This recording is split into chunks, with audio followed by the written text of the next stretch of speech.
তো হ্যালো বন্ধুরা, আজকে এসেছি মুর্শিদাবাদ। তো মুর্শিদাবাদে এসে খুব ভালোই লাগলো।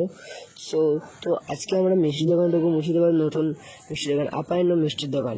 তো প্রথমেই আমরা ঢুকছি। তো চলো, এখানে কে কে আছে? আমি আছি, আমার ভাই আছে চাস্তো, অনেকেই আছে, আর পাপাও আছে এমনকি।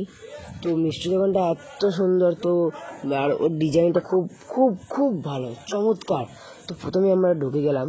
তো এখানে দেখতে পাচ্ছেন আমার সঙ্গে ম্যাউই যাচ্ছে। তো ইমান কিন্তু ক্যামেরা করছে। তো এটা হচ্ছে আমার পাপা।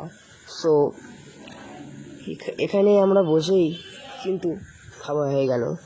তো তারপরে আমরা একটু তোমাদেরকে দেখাচ্ছি যে মিষ্টির দোকানটা কেমন তৈরি হয়েছে। তো দেখতে পাচ্ছেন কি চমৎকার মিষ্টির দোকান। তো এই এই ডিজাইনটা তারাই করলো। তো যাদের দোকান তারা হলো আমার খালাতো ভাই। তো দেখতে পাচ্ছেন মিষ্টির দোকানটা। তোমাদের যদি আপনাদের যদি ভালো লেগে থাকে তো আপনারা লাইক কমেন্ট শেয়ার করে দেবেন প্লিজ। আমাদের চ্যানেলটা ফলো করে দেবেন। তো আজকে আমরা এই পর্যন্ত আমাদের মিনি ব্লগটা শেষ করলাম। Tata, bye bye, so high.